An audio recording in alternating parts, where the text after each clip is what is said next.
Let's talk to Peter Hitchens, columnist, of course, of the Mail on Sunday, who's with us now because it is Monday. There'll be a podcast coming out a bit later on. Peter, very good morning to you. Good morning. Just before we start and talk about your crime piece this weekend, because I think a lot of people put crime very much high on their agenda as to what it is that they care about in this country, because it does tend to affect them on a weekly basis. I mean, we do seem to have had 4 prime ministers who haven't really achieved very much for the country. I mean, would it be fair to say that's why we are in the state that we are in? Well, it has a lot to do with it. It's really the case that we haven't since 1997 had a British government devoted to the interests of this country. You can argue about whether the governments before that date were or were not, and there was a lot of criticism to be levelled against them. But it's since 97, when the Blairites took over, the country has really fallen under the direction of dogmatic people, whose main concern has been to pursue a left-wing radical dogma on sex, drugs, rock and roll, foreign policy, education, anything you care to name, without really taking the interests of the country very much into account. And the allegedly Conservative Party, which replaced New Labour in 2010 with the Liberal Democrats at its side, had more or less adopted the views of the Blairites, and that's how it got back into office, because it obtained, you probably remember this rather strangely, the seal of approval of the BBC, which had for more than a decade been constantly harassing and misrepresenting it. And then suddenly, when it went over to Blairism under David Cameron, it started getting a reasonably fair crack on the TV. That's what happens in modern politics. The BBC operates like the old-fashioned medieval church. It bestows the blessing of the authorities on particular parties, and that's what it did with that's what it did with the Tory party in 2010. Right. And they are basically identical, but these governments don't operate in the interest of the country. They're not interested in defending this country. They're interested in idealistic or otherwise foreign wars. They're not interested in bettering the lot of the people. Neither of the parties anymore represents its own constituency. The Labour Party long ago stopped representing the working class, and the Tory party likewise. They all the major parties now represent a metropolitan elite with distinct and, in my view, concerns. Yes. So you can't expect good government from. No, I remember watching Prime Minister's questions between Tony Blair and Cameron, and thinking to myself, you know, this is really dreadful. There's literally no difference between the two men in their delivery, in their belief system, in their convictions, in anything at all. And who can forget, of course, David Cameron going off on his husky-driven sled up to the North Pole to check on the climate change scenario. That was where it all started. Yes, and of course, whether Cameron himself believed all that was in doubt. He referred to what I shall describe on the radio as green tripe before doing that, and also referred to wind farms as giant bird blenders. Whether he himself had any personal views of that kind remains in doubt. But he realised that if you wanted to get into office in modern Britain, you have to adopt this stuff. It's an essential part of it. Absolutely right. Let's talk about lawless Britain. The Labour Party today have put out a sort of press release of sorts saying that the Tories' record on law and order is now officially abysmal. 90% of crimes going unsolved, and basically not enough people getting charged, not enough people seeing inside of a courtroom, not enough people going to jail, people giving up on the criminal justice system, 1.6 million cases dropped, almost 1 million violent crimes and 36,000 rapes not taken forward. I mean, it's a dreadful record, isn't it?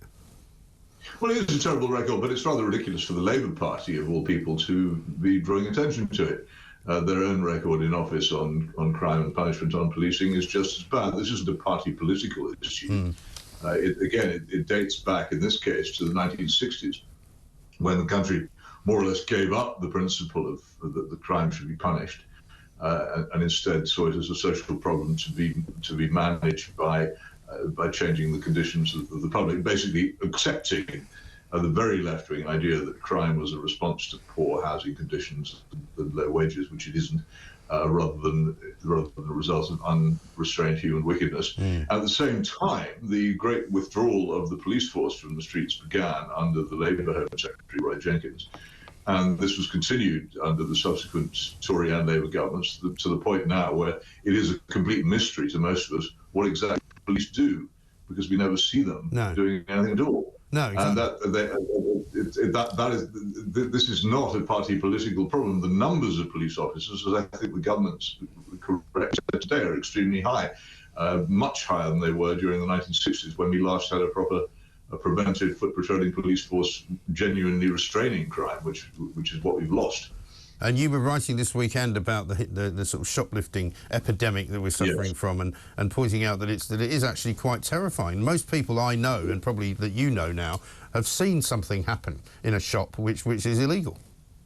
Oh, it's constant, and the poor people who actually work in the shops are in a terrible position. They can't act against it. They won't get the backing of the law if they do, and indeed their employers are in many cases quite complacent about it. They daren't tackle it.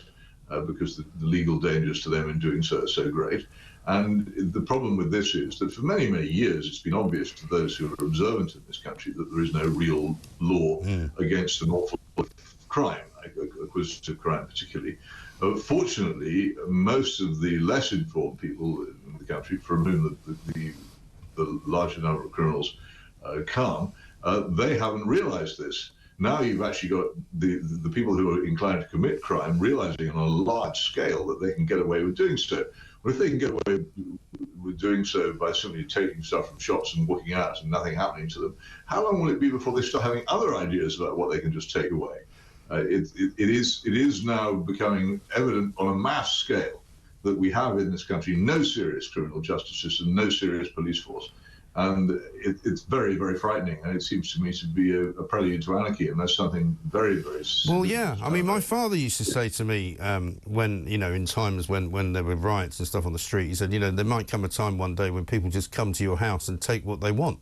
And who would stop them? Well, there is that danger, isn't there? I don't want to put it in anybody's head, but you may remember some years ago there were events in London which were referred to as riots, as if they had some kind of political or social discontent aspect. What they basically were episodes of mass looting. Yeah. And it was the large numbers of people, I'm sorry to say, realised in London that they could just take what they wanted, and the police were totally ineffectual. In many cases, weren't even there. And I said at the time, this is not some kind of protest against social conditions. It's the realization among people who have no moral restraint that they can do as they like. And if it repeats itself on a larger and wider scale, we all have much to fear. I got, as usual, no response at all from the political class.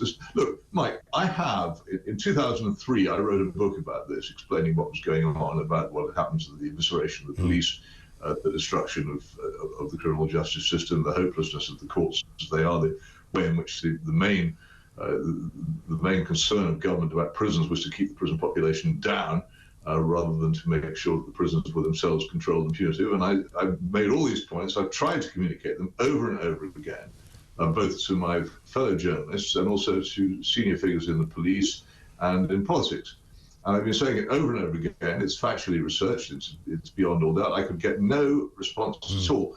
I have to say, if anybody is now interested in seriously discussing it, great. But if anybody in this discussion, particularly from the world of politics, starts talking about more bobbies on the beat or crackdowns, then you know that they haven't a clue. They have absolutely, there is no beat, and there is no such thing as a bobby. Hasn't been for about 40 years.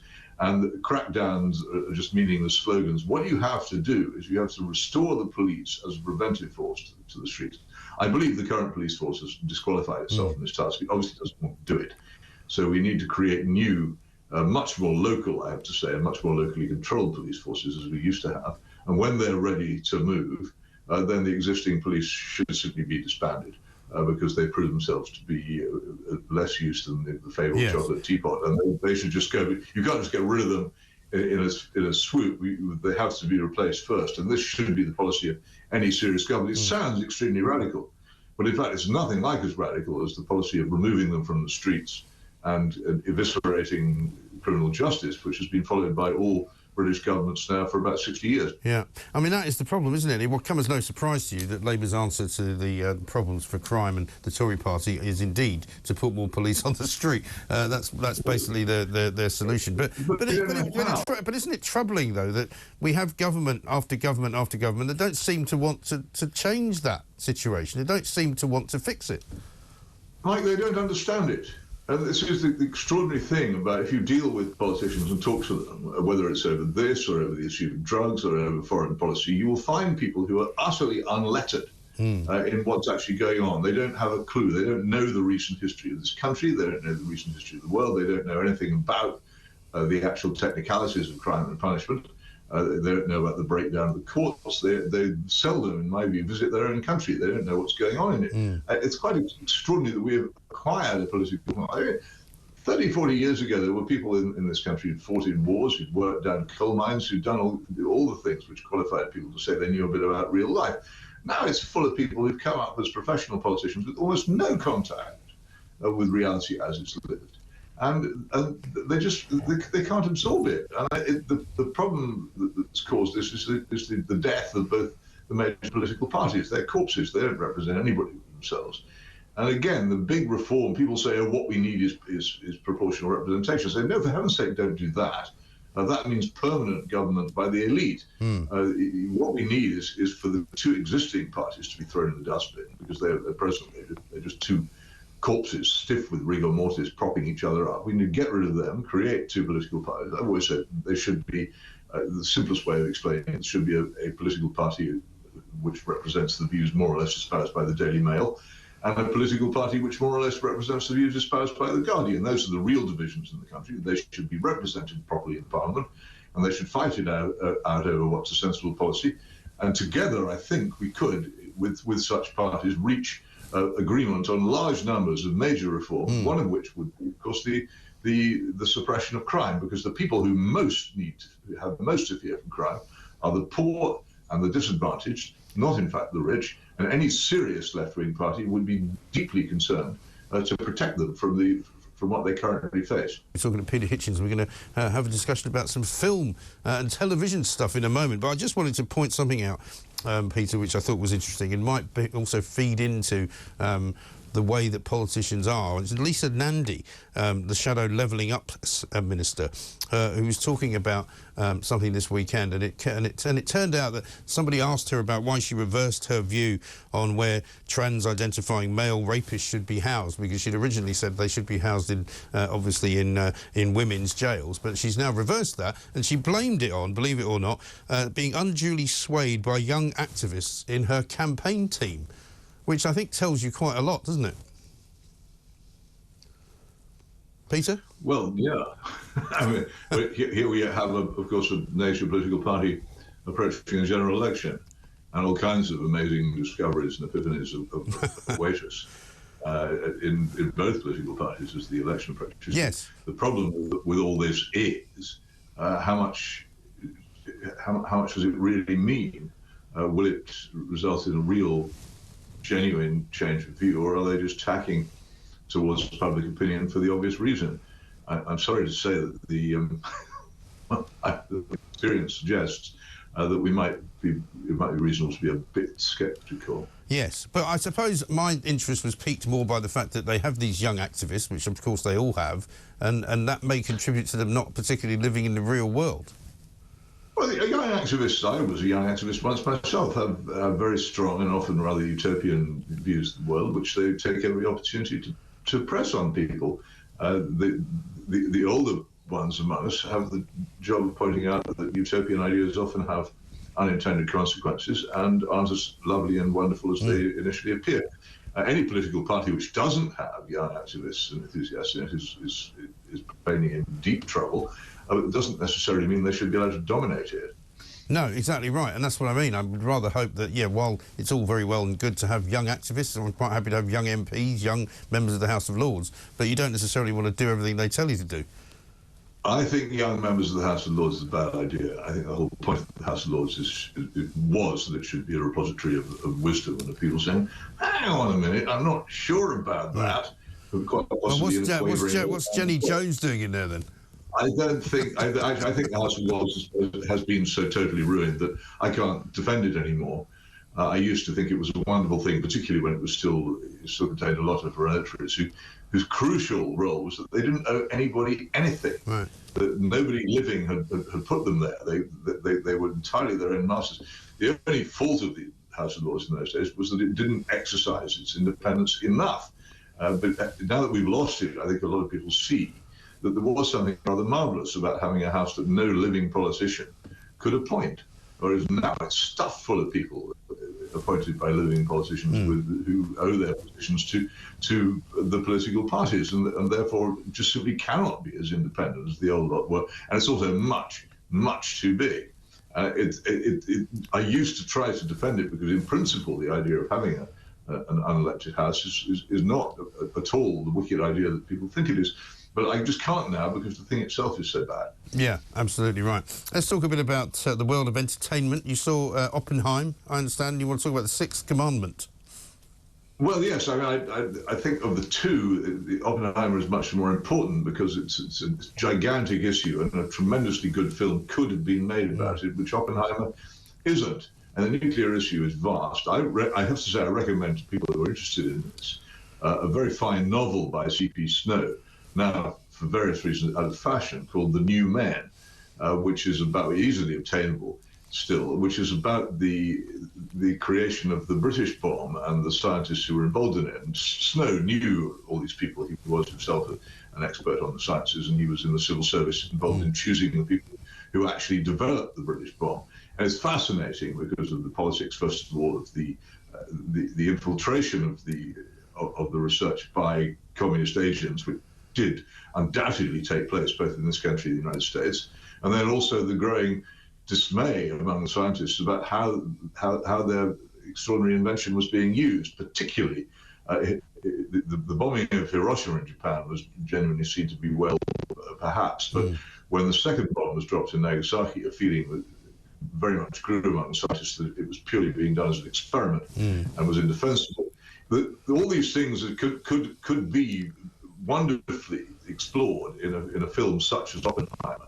But the film itself, first of all, it's far too long. It's a real endurance test for the bladder and a number of other parts of the human frame. But it's not just that. It's where there is conversation, it's overlaid by urgent music, so it's hard to hear. There's an awful lot of concentration on getting people in the right clothes and making them all smoke all the time, so we know it's in the past. But also this constant feeling of resentment that Oppenheimer was eventually deprived of security clearance because he was a bit of a lefty. And the truth was that Oppenheimer everybody knew Oppenheimer was a lefty when they appointed him, but they thought he was a marvelous scientist, so they appointed him anyway. But then he behaved incredibly foolishly. I mean, he was actually approached by a lifelong friend of his with the name of Hakan Chevalier and told that a Soviet agent wanted to get hold of details of the bomb so he could pass them back to Stalin. He said, oh, well, that's a terrible idea. That's treasonous, which it was. He didn't then report it to anybody. It's astonishing. And then later on, what the film doesn't mention is that Oppenheimer, under pressure, gave away the communist past of quite a lot of his former students and colleagues. If it hadn't been for him having had his security clearance taken away in the hearing in which the film goes on and on and on about, he would probably be remembered as the person who dobbed in most of his colleagues for being communists. Yeah. He wasn't a complicated man, obviously extremely brilliant, and his doubts about the use of the bomb were actually perfectly reasonable and well worth expressing. But it's like the same director's film of Dunkirk. You come out of it knowing less about the subject than you knew before you went in.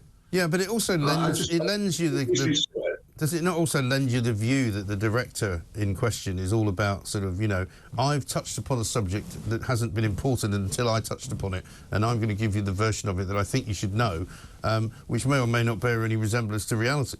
Well, it's made, I think there's something in that, but I'm sure that he has many talents as a director, and I couldn't begin to make a film as powerful as that, but I just wish it had been a better film, and I think there's a certain amount of hype going on here, which is persuading people into the cinema to see a film which ought to be a lot better than it is. And I think it's the job of people like me to point out to the ordinary cinema goer that they're being sold a bit of a pup. I just would, and also if one thing comes out of this, it should be that people should look up what actually happened.